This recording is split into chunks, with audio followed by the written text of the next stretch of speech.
Friends, आज दिनांक 17 मई 2021, class 12th, subject biology. आज कुछ इम्पोर्टेंट क्वेश्चंस, बहुत इम्पोर्टेंट क्वेश्चन हैं जो आते हैं। ठीक है, कल भी हम लोगों ने आपको प्रश्नोत्तर की कुछ श्रृंखलाएँ भेजी थी और इसी से जुड़ी हुई कुछ और प्रश्न भी हैं, तो उसको आज हम लोग सॉल्व करेंगे। इसमें सबसे पहले अगर हम देखें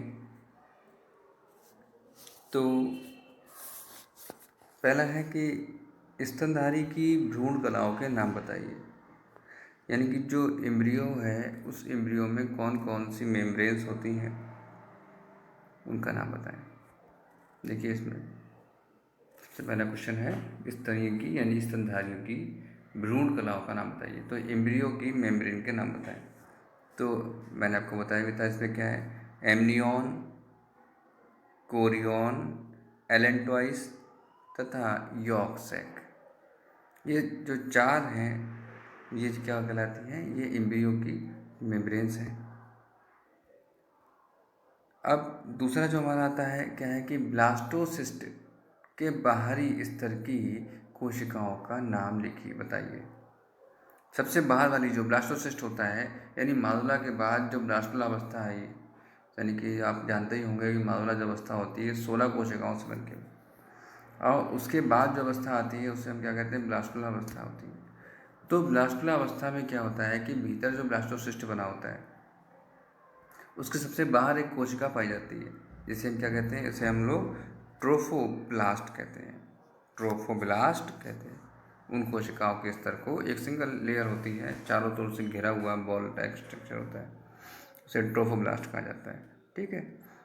तीसरा हमारा प्रश्न है, शुक्राणु के एक्रोसोम में कौन सा एंजाइम होता है और जो अंडाणु को भेदने में सहायता करता है। ये मैंने आपको लास्ट वीडियो में बताया था कि जो शुक्राणु का एक्रोसोम होता है वो किसका बना होता है, वो गोल्जी बॉडीज़ का बना होता है, यानी गोल्जी काय का बना होता है।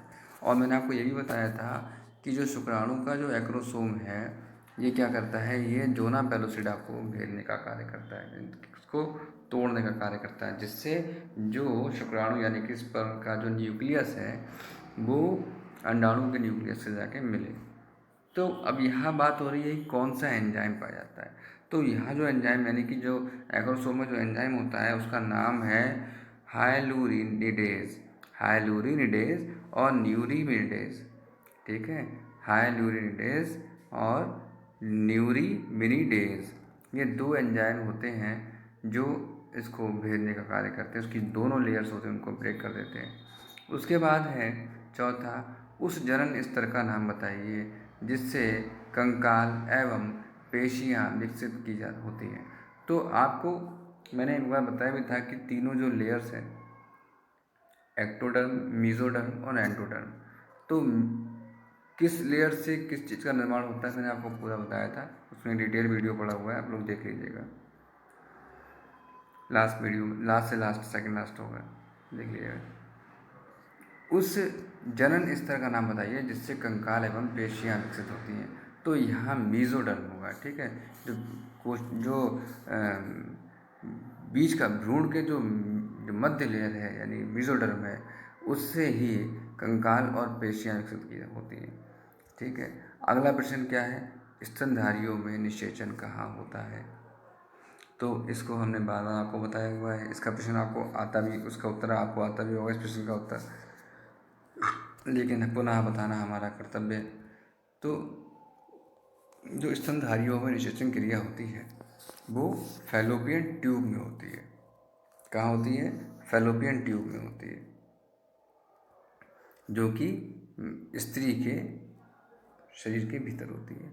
अच्छा, फैलोपियन ट्यूब में होती है तो अभी निषेचन कैसा निषेचन हुआ, आंतरिक निषेचन कि बाह्य निषेचन। तो ये निषेचन आंतरिक निषेचन होता है क्योंकि शरीर के भीतर हो रहा है, फैलोपियन ट्यूब में होता है।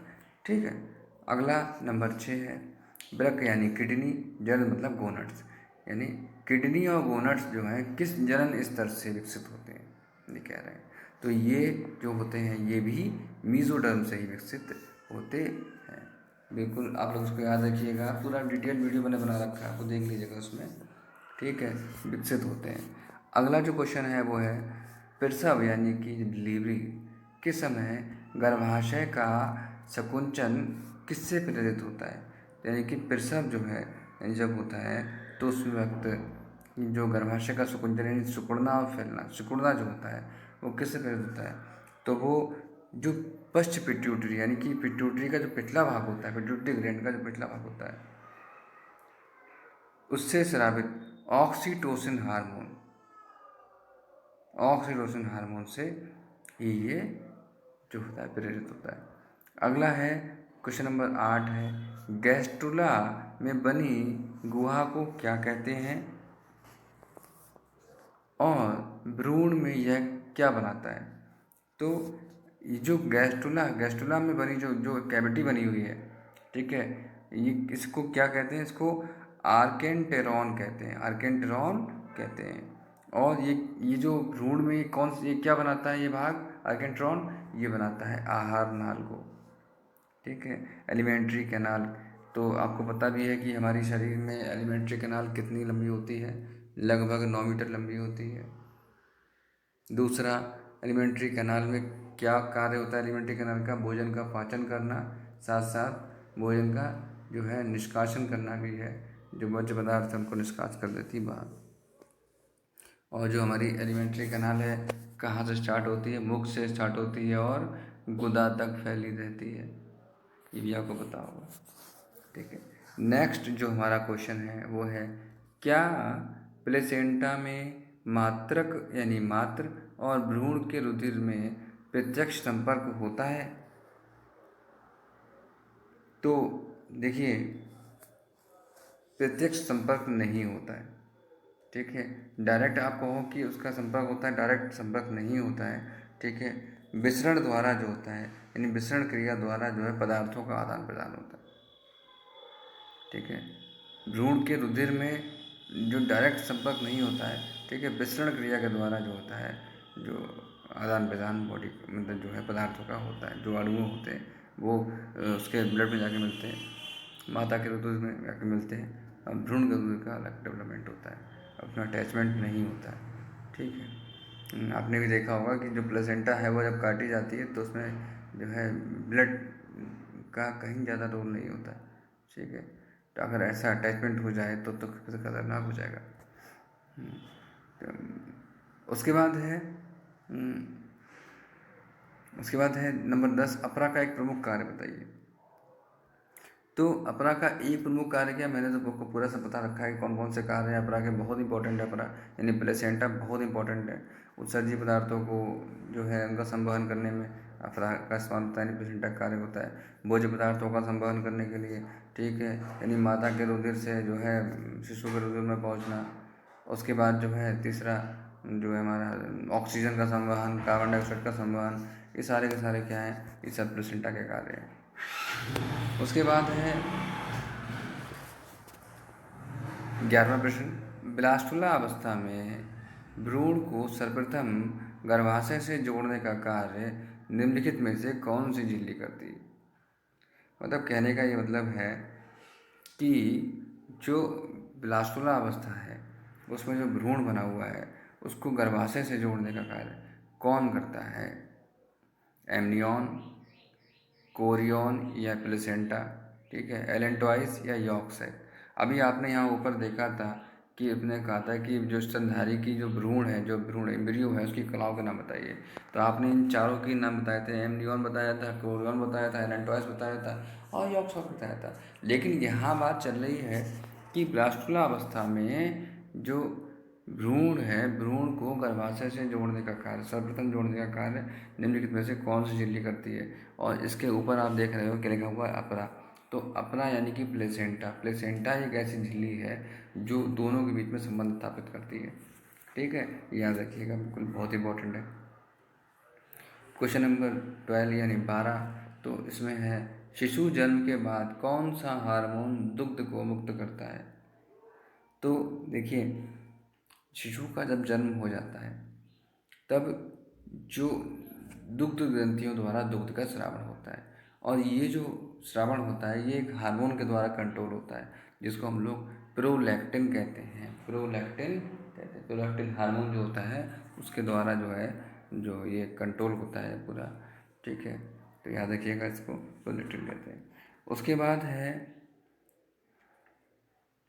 क्वेश्चन नंबर 13 यानी 13 नंबर, महिलाओं में डिम्बाणु का निषेचन कहाँ होता है।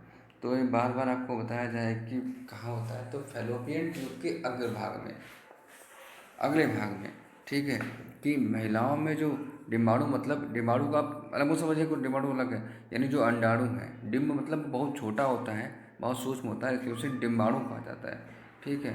तो महिलाओं में जो अंडाणु है डिम्बाणु का निषेचन कहाँ होता है, तो फैलोपियन ट्यूब में, और कहाँ, अगले भाग में होता है। या ऐसे आप कह सकते हो कि जो ओविडक्ट है कि ऊपरी 1/3 भाग में, ऊपरी पहले तीसरे भाग में हो जाता है, मतलब जो 1/3 भाग है उसका उसी में हो जाता है। और निषेचन कला का, जो निषेचन कला जो है हमारी, उसका मुख्य कार्य बताइए। तो जो निषेचन कला यानी निषेचक के बाद निषेचन कला अन्य शुक्राणुओं के प्रवेश को रोकती है, यानी कोई दूसरा जो है नहीं आ जाए, प्रवेश ना करे, इसलिए उसके लिए जो एक मेम्ब्रेन होती है उसको ब्लॉक कर देती है, ताकि दूसरा, एक बार जो फर्टिलाइजेशन हो चुका है दूसरा फर्टिलाइज नहीं कर पाए। तो इस प्रकार से बेटा हम लोगों ने जाना आज इन 13 क्वेश्चंस को, और इसमें जो छोटे छोटे बिंदु थे हैं, ये बहुत काम के हैं। आप लोगों को लग रहा होगा कि ये कहाँ से, लेकिन ये बहुत इंपॉर्टेंट है, कई बार ये क्वेश्चन आते हैं, पूछे जाते हैं, तो आप लोग इसको नोट करिएगा, नोट डाउन करिएगा, और इसे याद भी करिएगा। बहुत आसान से हैं, और इसमें बहुत अच्छे अच्छे क्वेश्चन हैं, टॉपिक्स हैं छोटे छोटे, जो आप लोगों ने वहाँ पढ़े भी हैं, लेंथी उसमें, ठीक है। तो इसको आप लोग उसको नोट डाउन करिएगा, याद करिएगा, ठीक है। और ये लेसन आपका यहीं कंप्लीट होता है। उसके बाद नेक्स्ट लेसन जो हमारा होगा वो हम इसको स्टार्ट करेंगे इसके बाद, ठीक है। चलिए, धन्यवाद।